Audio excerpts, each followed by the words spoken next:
Olá, eu sou o Emanuel, sou o fundador da Meta.pt e coordenador da Jornada do Herói.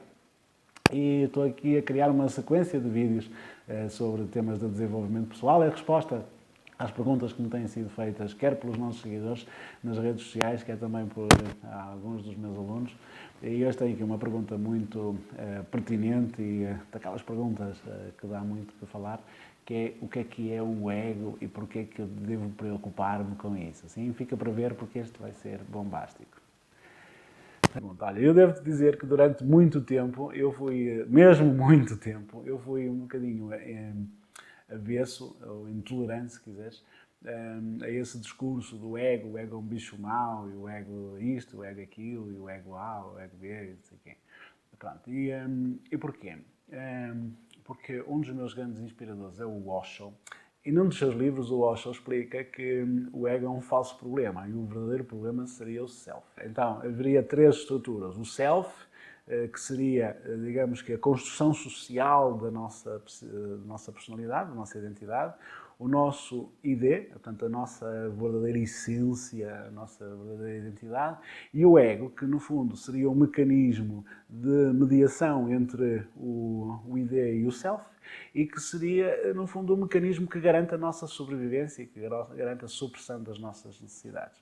E então, matar o ego parecia-me muito injusto, porque sendo que o ego servia de mediador entre o self e o id, ou seja, entre a nossa essência e a construção social da nossa essência, basicamente matar o ego seria mais ou menos que ir separar uma rixa e matar o polícia, não é? Ou castigar o polícia.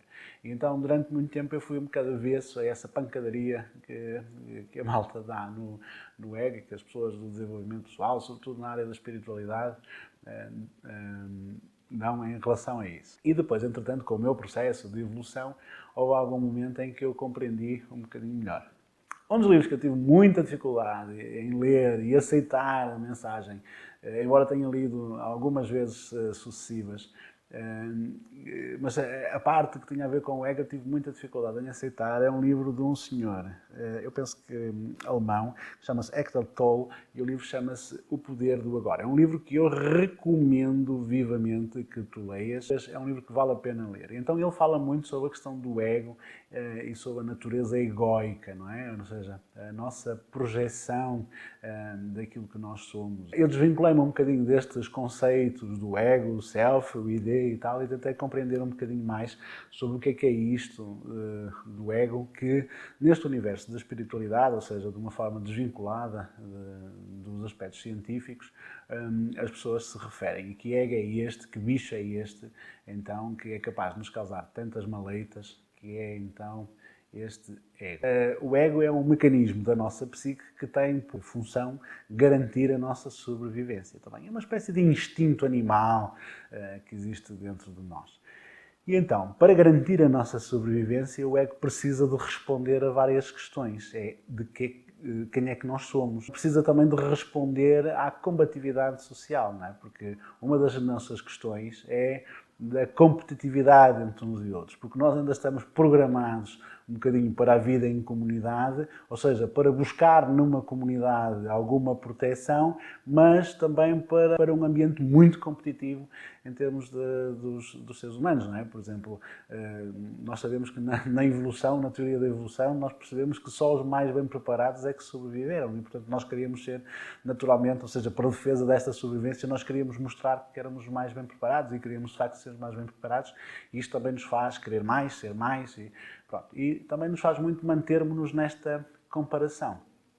Eu lembro-me que há uma passagem, não sei se é No Poder do Agora, se noutro livro, que o Eckhart Tolle também tem, que eu também recomendo, que é Um Novo Mundo, Eu penso que este até é bastante mais interessante, que é até mais fácil de ler, se calhar. Pronto. Mas num destes dois livros, o Eckhart Tolle fala de uma necessidade que o ego tem de se definir a si próprio, não é? Então, ao tentar se definir a si próprio, ele tem que criar uma espécie de uma fronteira, ou seja, onde é que eu começo e onde é que começas tu. Sendo que eu estou certo e tu estás errado, ou vice-versa, ou ele está certo e eu estou errado. Portanto, basicamente, então, nasce nesta dualidade entre o eu e o outro, nasce a minha definição, ou seja, eu sou eu, tu és, eu sou eu, aquele não sou eu, portanto aquele é o outro, e basicamente surge aqui esta dualidade entre o eu e o outro. E isto encontra também um paralelo nas teorias chinesas e creio que taoístas, do Yin Yang, né? E depois houve um outro livro também que alguém me ofereceu, um livrinho muito pequenino, que se chama Todo es Uno, que é um livro em espanhol, muito pequenino, de umas 40 páginas, mas de um tamanho micro. Portanto, é um livro com muito poucos caracteres, mas muito denso em termos de informação, que também falava muito deste conceito. E eu, honestamente, eu nunca tinha conseguido compreender isto, então, que no budismo também se chama da dualidade, não é? E também noutras filosofias também se fala muito, então, desta natureza dual, não é? Do eu e do outro, do bem e do mal, da luz e da sombra, do certo e do errado, não é? Pronto. E, entretanto, ao longo da minha evolução, eu fui-me apercebendo que se calhar não há isto do certo nem do errado e que se calhar, porque de facto aquilo que hoje me parece um problema, amanhã pode me parecer uma grande oportunidade, de facto não há luz nem sombra, porque tudo faz parte do mesmo ciclo de renovação e, portanto, tudo é um, sim? E, em algum momento eu apercebi-me que de facto havia este ego, ou seja, este instinto de sobrevivência dentro de mim, também me levava a um instinto de afirmação. E então este instinto de sobrevivência, o que é que ele quer no fundo? Ele quer que eu sobreviva e que eu suprima todas as minhas necessidades e todos os meus desejos, porque ele acha que é por isso que eu vou sobreviver. Sim? Então, quais são estas minhas necessidades? Claro, alimentação, bebida, sexo, também é uma necessidade fisiológica, etc. Depois há, dependendo das funções da psique, nós temos necessidades específicas do reconhecimento, da segurança, da experiência, a quantidade de experiências e a multiplicidade, a variedade, se quiseres, e a ligação e o afeto. E então, basicamente, o ego também vai se encarregar de garantir que tu também tens isso, não é? Que tens o reconhecimento, a validação dos outros. Por isso é que há pessoas mais vaidosas, que sempre são os egos mais vaidosos. Depois há pessoas que têm mais segurança, que são os egos, se calhar, mais amedrontados e mais, sei lá, mais calculistas, digamos, mais frios. Se calhar. Há aqueles egos que são de pessoas que precisam de mais variedade e, portanto, são aqueles egos que hoje querem uma coisa, amanhã querem outra e não se conseguem definir. E há aqueles egos que são muito mimalhos e que, no fundo, querem afeto e querem ligação e, portanto, têm muita necessidade, são egos carentes, se quiseres. Não é? Pronto, então, basicamente, o ego vai, esse ego, ou seja, este mecanismo que existe dentro de nós, que garante a supressão das nossas necessidades, vai nos levar a comportamentos inconscientes que têm por objetivo garantir que nós temos aquilo que ele acha que nós precisamos para sobreviver. Porque, de facto, enquanto tu estiveres preso ou agarrado a esta natureza dual, ou seja, a esta dualidade entre eu e o outro, entre o certo e o errado, tu não consegues compreender a essência da vida, que é todos nós somos um. Todos nós somos um todo. E por isso andas à procura do teu propósito, andas à procura da tua essência, andas à procura de tua felicidade, andas à procura da tua realização e não compreendes que isso não existe. Não existe a tua essência. Existe uma essência, que é a essência do universo. Não existe o teu propósito. Existe um propósito, que é o propósito do universo. Não existe a tua realização. Existe uma realização, que é a realização do universo, é a realização do todo. E tu és uma parte desse todo e, portanto, basicamente nós contribuímos para este todo.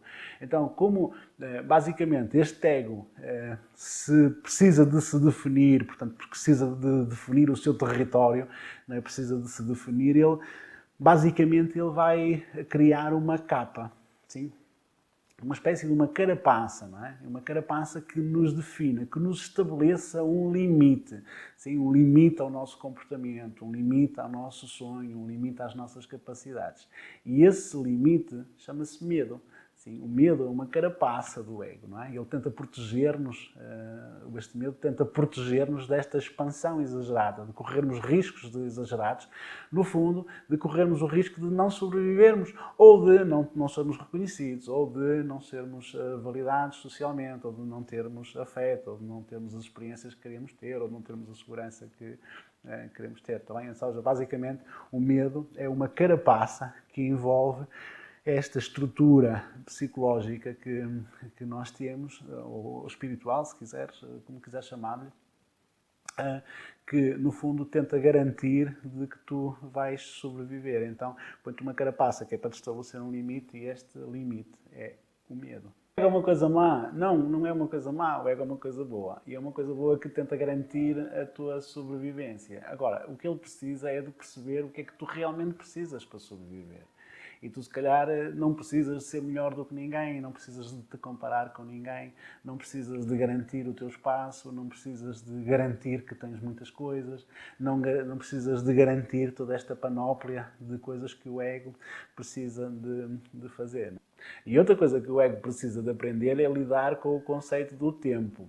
Porque o ego não sabe muito o que é passado, o que é presente e o que é futuro. No presente, em cada momento, o ego está constantemente atento ao passado, às dores do passado, que ele não quer que se repitam no futuro e, portanto, estamos ali muito preocupados que não queremos que ele volte a acontecer. E é por isso que nós saímos muito do momento presente, saímos muito do agora.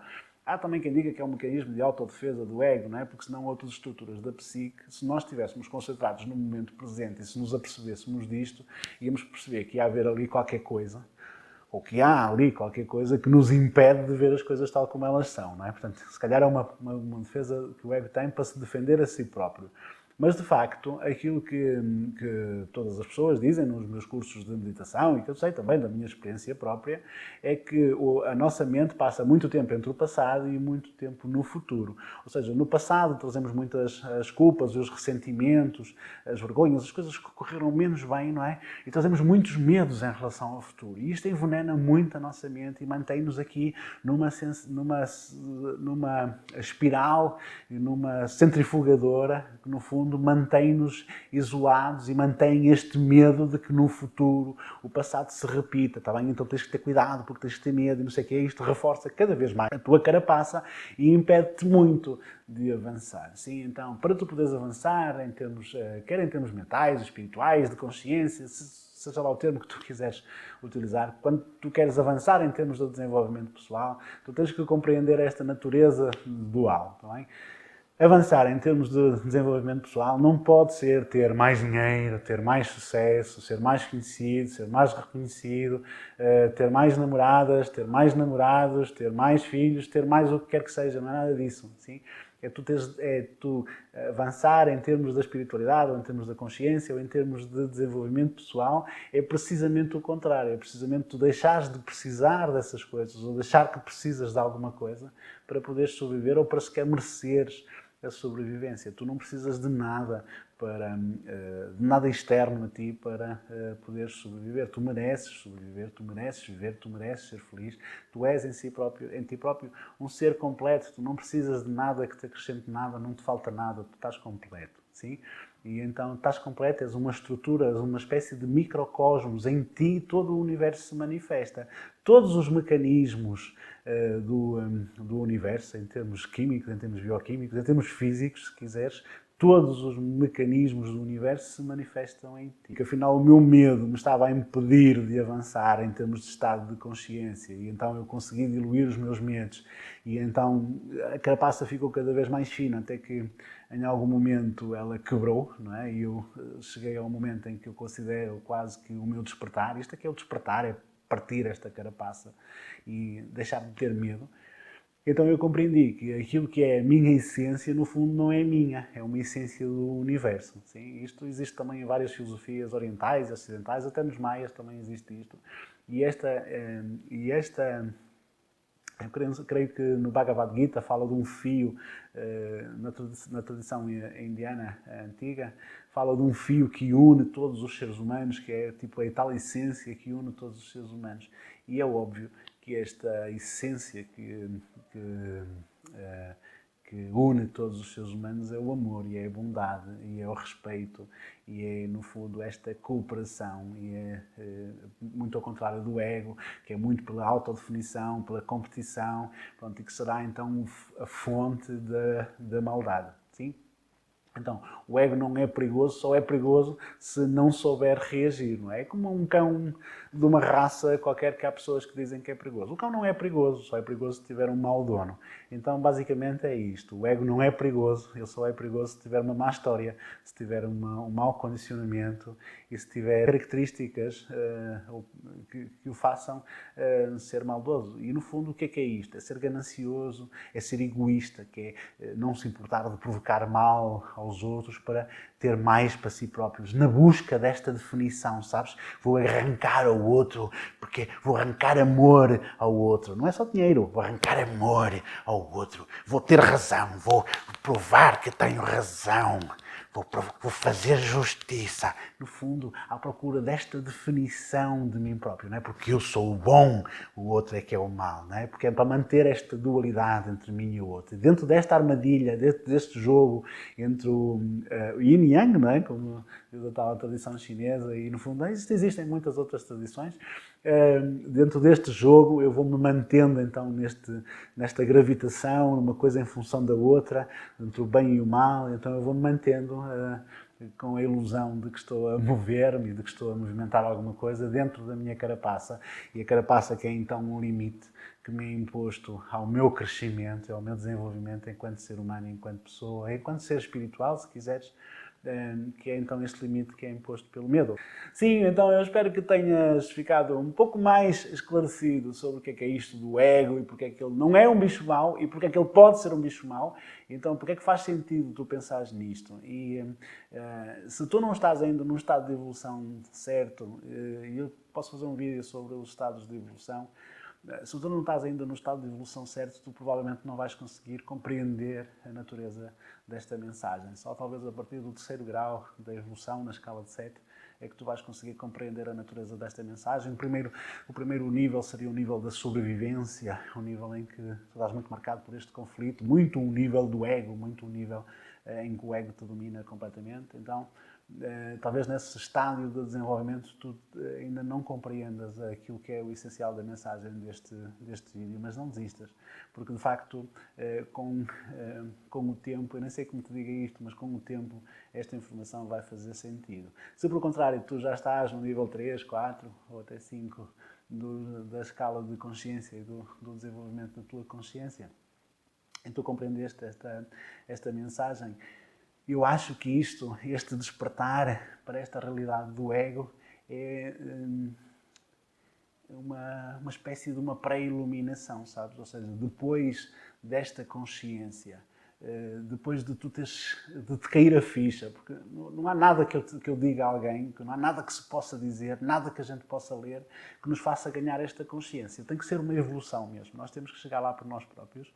Mas quando nós chegamos a esta consciência, nós simplesmente deixamos de ter medo, deixamos de tentar extorquir afeto dos outros, tentar querer mais que os outros, e começamos a orientar-nos muito mais para aquilo que nós podemos dar, e começamos a compreender a grande natureza da vida, que é aquilo que nós damos, nós recebemos, e entramos num estado de fluxo que é absolutamente maravilhoso. Sim? Então, se estás nesse nível, parabéns, estamos juntos. E estamos a mudar o mundo e vamos mudar o mundo. Se estás nesse nível, eu sei que tu tens dificuldade em transmitir este pensamento a outras pessoas, porque as outras pessoas têm dificuldade em entender. Isto basicamente é aquilo que falava o Platão no mito da caverna, esse mito tão conhecido que no fundo documenta precisamente este processo. Os alemães encontraram uma palavra para definir este processo, que é o Heilung, que não é uma palavra que não tem tradução, mas que significa mais ou menos que há determinado tipo de informações que nós só podemos compreender por nós próprios. Portanto, não é nada que nos possa ser transmitido por outras pessoas. Portanto, naturalmente que ler outras pessoas e acompanhar outras pessoas e beber do conhecimento e da sabedoria de outros que pode ajudar-te, não é? E no fundo este conhecimento está em todas as tradições, quer indiana, quer tibetana, quer nepalesa, japonesa, chinesa, greco-romana, maia, egípcia. Portanto, este conhecimento existe em todas as tradições antigas e é um conhecimento que é da humanidade e do qual nós podemos beneficiar. E, no fundo, é isto que nos pode fazer brilhar e vibrar enquanto seres de luz e seres universais que somos. E é isto que pode fazer salvar a humanidade, sim, salvar a humanidade que existe pelo menos dentro de nós, e eu acredito que a mudança começa por dentro, então mudar o mundo começa dentro de cada um de nós. Sim, desculpa que este vídeo ficou um pouco mais longo do que habitual, o tema era complexo, eu espero ter resumido no essencial o que é isto do ego e porque é que ele representa então um desafio ao nosso desenvolvimento e o que acontece, esta felicidade suprema, esta alegria absolutamente espontânea que surge quando tu, de um momento para o outro, e isso vai acontecer em algum momento na tua vida, quando tu, de um momento para o outro, tu cai-te a ficha e tu percebes que, de facto, tu estás capturado, raptado por este mecanismo dentro da tal carapaça que é o medo.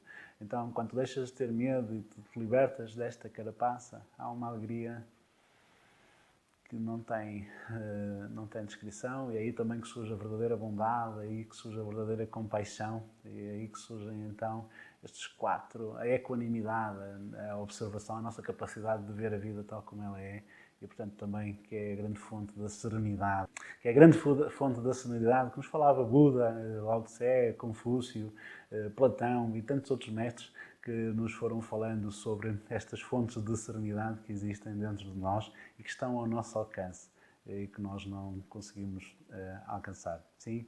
Então vá, eu espero que este vídeo te tenha ajudado a resgatar o teu poder e a, se calhar, preparares um plano de fuga, um plano de escape dessa tua carapaça do medo que te prende ao ego. Sim, estamos juntos, estamos a mudar o mundo uma pessoa de cada vez e eu tenho a certeza que se tu viste este vídeo até agora, a tua vida mudou. Um grande abraço e até muito breve. Obrigado.